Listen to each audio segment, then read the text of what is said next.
Chapter 28. It was a beautiful sunny day in June, and Daisy was wearing a navy blue t-shirt dress and a pair of bright white sneakers. Elliot wanted to comment on the color change, but he decided against it. Maybe she didn't want to explain why she'd reincorporated color back into her wardrobe. Maybe he wanted to pretend it was because of him. She'd certainly made the color come back into his life. They were walking down Main Street after a quick stop at the cafe. Daisy had an alarmingly large iced coffee in one hand and her great-aunt's diary in the other. She was filling Elliot in on the latest events from the diary. Her excited voice floated on the warm, early summer air. "So, Aunt Dee has finally stopped refusing Nathan, who she now calls Nate. Did I tell you that?" Elliot shook his head as he sipped his smoothie. She hadn't told him that yet, but she'd told him lots of other things. They were back to hanging out together, and had seen her nearly every day over the past 2 weeks. And it was absurd how glad he was, how much he had missed her, how much he liked her. Neither of them had mentioned fake dating again, and they certainly hadn't mentioned real dating. Apparently, they were just going to spend a lot of time together and let the townsfolk call it what they wanted. Last he heard, the book club had declared them this summer's couple to watch. Ominous, to say the least. Okay, well, she calls him Nate now, which I think is really cute. And they're going to a town dance together on the weekend.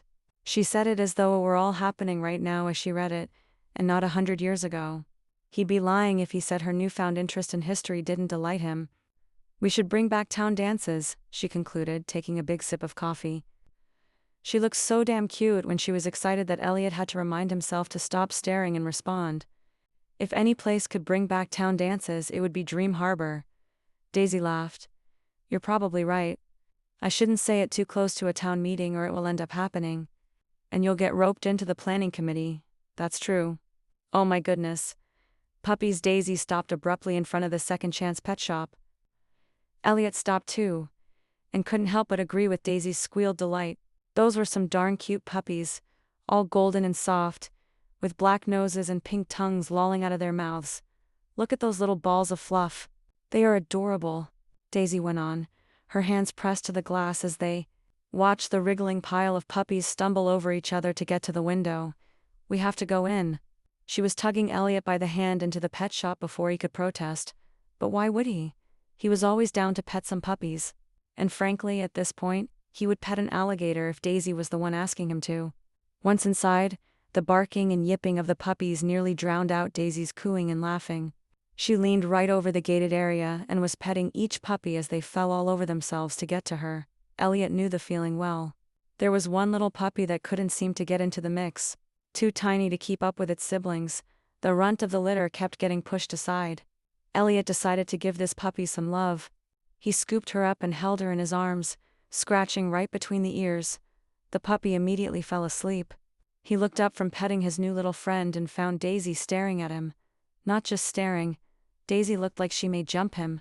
Even more than she had when he was talking about census forms at the library, or when he'd suggested they spend an afternoon at the bookstore, or any number of other times during the past 2 weeks, when their gazes had snagged, or their hands had touched. They may have not been talking about the parameters of their relationship, but their bodies certainly seemed to have some ideas. Maybe he needed to hold cute things more often. First Owen, and now this puppy. Did other men know this? That if they hold babies, women melt on the spot? "She loves you," she whispered, her eyes tearing up. "That little puppy loves you. She couldn't keep up with the others." Her reaction had him completely flustered. Daisy's tears were threatening to spill over, and Elliot was at a loss as to what his next move should be when one of the owners of the shop, Sean, emerged from the back. He and his husband Greg were 2 older gentlemen, who had initially struck Elliot as more urban and sophisticated than you would expect for a small town, like they should be running a boutique in New York and not a Petrescu shop in Dream Harbor. But then he met them and realized they fit right in. "Hi Daisy." "Hi Elliot. I see you've met our latest guests." Guests like the puppies had checked into a luxury hotel. Elliot smiled. "Where did they come from?" Daisy asked, her eyes still on Elliot, his cheeks heated under her stare. "They were found abandoned under a car, actually." "No," Daisy gasped, turning back to Sean. "That is terrible. Who would just leave these babies like that?" He patted her gently on the shoulder. "They're safe with us now, and it won't be long until they're all adopted. In fact, a few of these guys are already on hold for several families that saw them on our socials. Daisy pressed a hand to her chest in relief. I love that you do pet rescues here. Me too, Sean said with a smile. And I see you've bonded with the littlest member of the family, he said to Elliot. Isn't she sweet? The sweetest, Daisy sighed. Are you looking to adopt? I'm not sure if I can. Elliot looked down at the little ball of fur in his arms, and he wanted to cry. Sam had been even smaller when he and Leah got him, and used to sleep just like this, curled up in Elliot's arms. God, he missed that dog. Was he ready to have a new one? Could he find the space to love a new furry friend? What about you, Daisy? Sean asked, and now Daisy looked like she might cry again. I would love to, I just don't have the room at the moment. Her brow furrowed like she was thinking about whether she could fit a dog larger than a teacup poodle in that apartment of hers. She definitely couldn't. They're going to get big, aren't they? Sean nodded. We think they're at least part golden retriever, so yeah, pretty big. He smiled at the two of them, clearly not wanting to pressure them into anything. If you change your mind, you know where to find us. Daisy looked at Elliot. Elliot looked at Daisy. The puppy sighed in her sleep. I'll take her, he said. Daisy clapped her hands in delight. Sean smiled wider. Okay, let's get that paperwork done. And just like that, Elliot was a dog dad again. How about Buttercup? Daisy suggested. Elliot shook his head. Maybe Mustard? Daisy wrinkled her nose. Mustard is not a name. And Buttercup is? He asked with a laugh, rubbing the puppy's belly as she rolled over. The three of them were sitting on the floor of the flower shop tour, days after Elliot signed the adoption papers. He had just picked her up, and obviously Daisy's was the first stop they made. He was already so in love with the little dog. Daisy gasped. Have you not seen The Princess Bride? Of course Buttercup is a name. Sure, a name for a princess, not for a dog. Are you saying this sweet girl is not a princess? Daisy laughed. The puppy had crawled into her lap and was already dozing off. Sleeping Beauty, maybe? Sean says it's normal for puppies to be sleepy at first, just like human babies. Makes sense. How about Sunny? They were sitting with their backs against the counter, their arms pressed together when he reached over to pet the puppy. Like every other time they touched, Elliot wanted more. He was glad he and Daisy were back to being friends, but his body was having a hard time remembering the just friends part. That could work. He ran his fingers through the puppy's soft fur, and Daisy rested her head on his shoulder.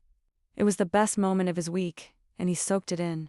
Work had been nothing but chaos, and sitting here in the quiet sunshine of Daisy's shop with a snoring puppy was the perfect break. What about Marigold? He murmured. Till like that. You could call her Goldie. Perfect, Elliot agreed as they settled back into silence. The shop was bursting with color, summer bouquets filling the racks. Yellows, pinks, and oranges tied together by Daisy's expert hands. In the window hung green vines and ferns and spider plants. When his mom went back home, he kept the philodendron he'd bought on that first visit to the shop.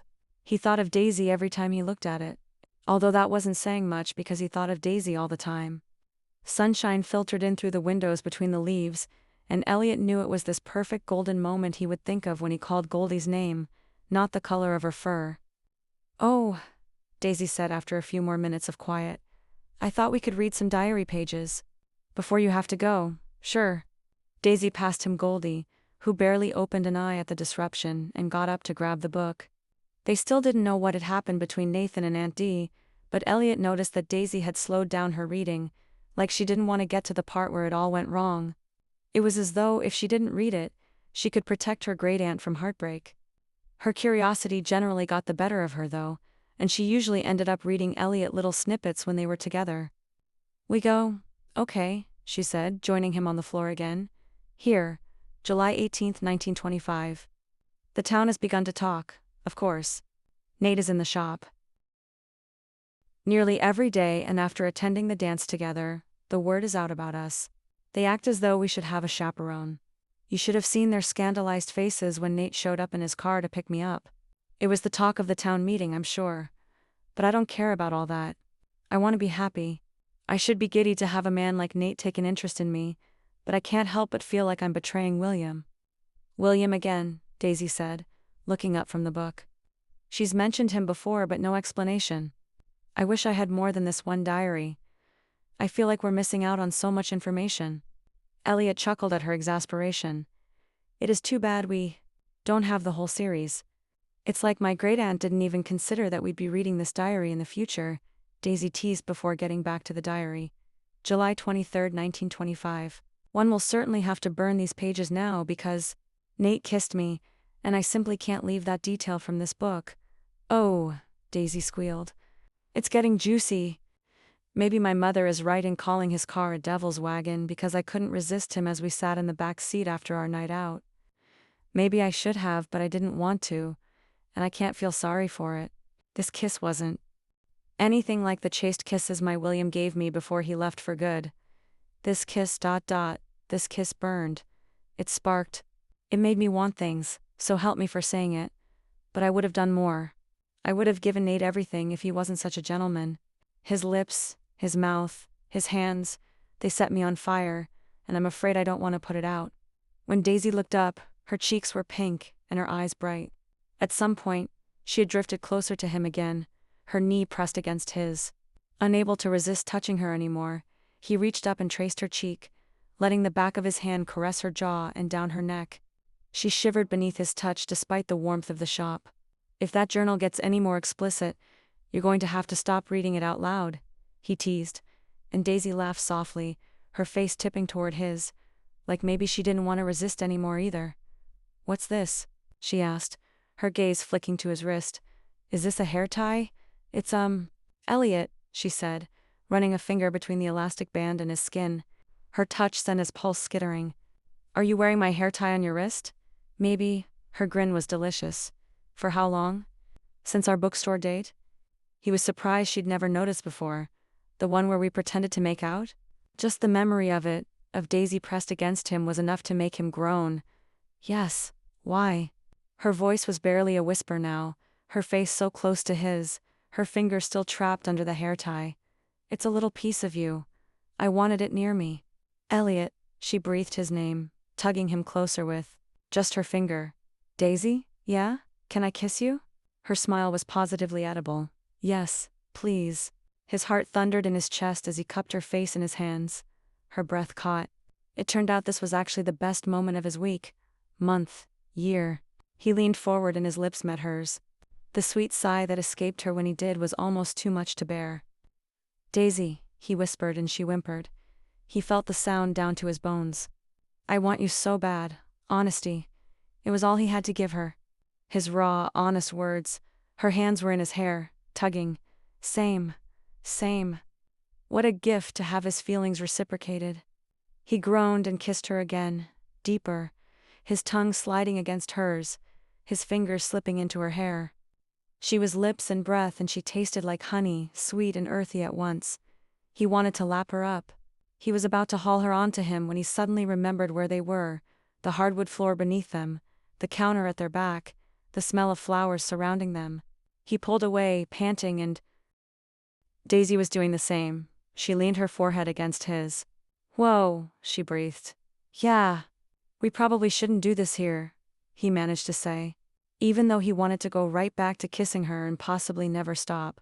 I guess you're right. We are kinda in the middle of the store while it's open. And you have a puppy in your lap. We shouldn't subject her to this. Daisy laughed and the sound lit him up. And he was so damn relieved that her reasons for stopping were puppy-related and not something deeper. Neither of them said they shouldn't do this anymore. No one said this was a bad idea.